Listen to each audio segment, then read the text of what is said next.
Para nga po sa inyong kaalaman, ngayong Setyembre na, last week, magsisimula ang training camp ng NBA. Kaya lahat pinupulido na ang kanilang lineup at kasalukuyang naghahanda.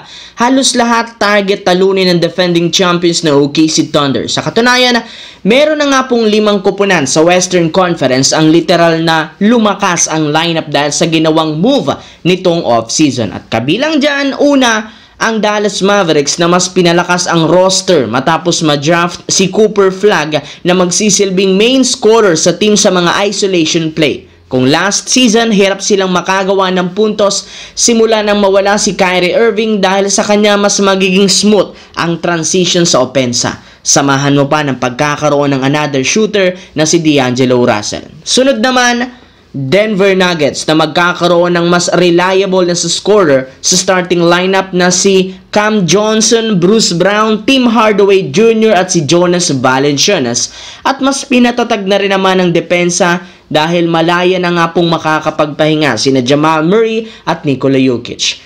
Pangatlo, mas seryoso rin naman ang Los Angeles Clippers, gayong bagamat purong veteran at matatandang malalaro ang kanilang nakuha, lahat naman ng mga ito reliable sa kanilang posisyon at malaki ang maitutulong kina James Harden at Kawhi Leonard kagaya ni Bradley Beal, Brook Lopez, John Collins at si Chris Paul na alam ang kanilang role.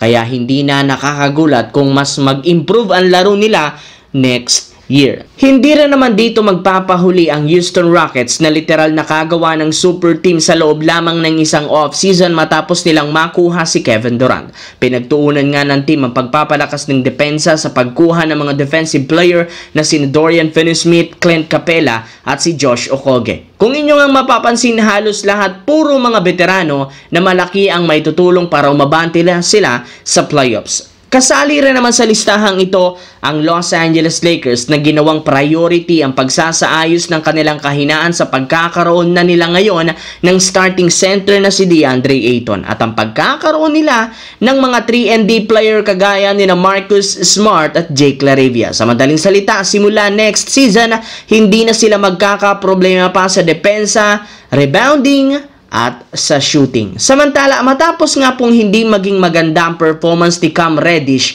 sa Los Angeles Lakers last season, hindi na nga siya pinabalik pa ni Rob Pelinka sa lineup at nanatili na lamang free agent. Wala rin namang ibang kupunan sa NBA ang may interes sa pagkuha sa kanya since nakapaglaro lang naman ito sa Lakers ng 33 games last year at nag-average ng 3.2 points at 2 rebounds a game. Though may ilang beses siyang binigyan ng pagkakataon ng Lakers na ipakita ang kanyang laro, hindi rin naman ito kaya pang makipagsabayan sa iba. Maliban sa napaka-inconsistent sa opensa at shooting, wala rin naman ngang impact ito sa depensa.